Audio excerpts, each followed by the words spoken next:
Всем привет! С вами социальный шоу-проект «Битва блогеров», выпуск номер 4.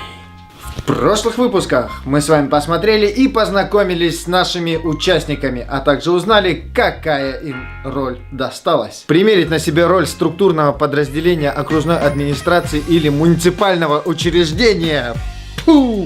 Такая задача стояла перед нашими блогерами. Профессии были определены путем случайной жеребьевки. Кто-то стал заместителем главы города, кто-то руководителем округа, кто-то специалистом в той или иной области, ну а кто-то стал кондуктором. Все очень просто. Все очень просто. И сегодня, 11 мая, мы узнаем, кто из участников выбыл, а кто остался, и какие испытания их ждут на социальном шоу-проекте «Битва блогеров». Смотрим!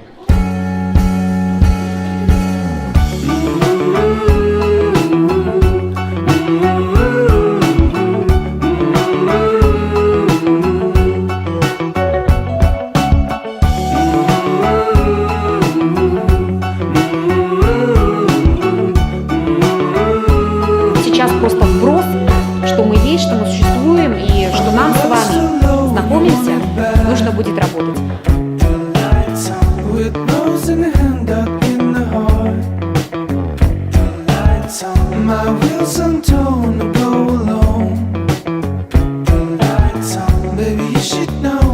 И главная задача найти спонсора. Тема, которая у нас будет по второму заданию, будет как бы более насыщенная, так скажем, и люди больше знают о нашей, так скажем, проблеме не только у нас, как застройщиков, но и у всех застройщиков, потому что это тема глобальная, так скажем, города и, может, даже страны. Это же спортивные состязания, это действительно серьезное шоу, в котором должен выиграть именно не то чтобы человек, который там имеет большое количество каких-то подписчиков, как блогер, а именно тот человек, который готов выполнять абсолютно разные задачи. Задание второго этапа будет очень творческое. Оно связано с биеннале современного искусства. 5-я биеннале будет проводиться в этом году в городе Якутске, начиная с июня до конца, до Дня города. Вот. Поэтому мы в рамках этого биеннале в этом году темой выбрана тема CTM, то есть город и музей. Это задача, значит, такая, чтобы искусство вышло в город. Мне было очень интересно, и было интересно, какие дальше будут задания. Сегодня я немножко напугана.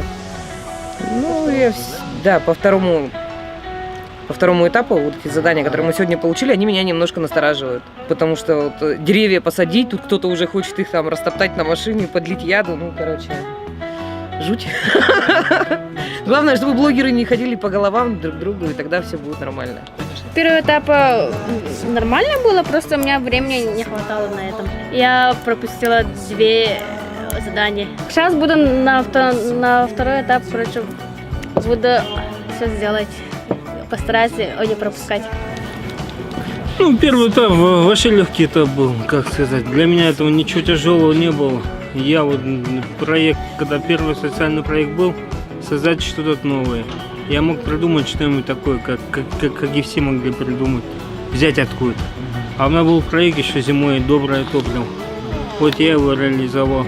Задания первого этапа понравились, все хорошо, да. Это вкусно. Да.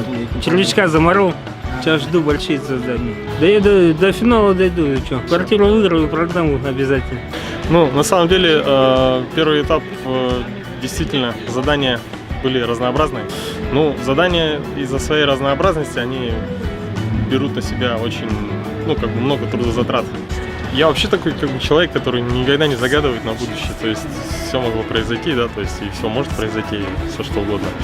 То есть я, конечно, иду в меру своих возможностей вперед, я не загадываю, и как это пословица-то у нас, готовься к худшему, надейся на лучшее, да.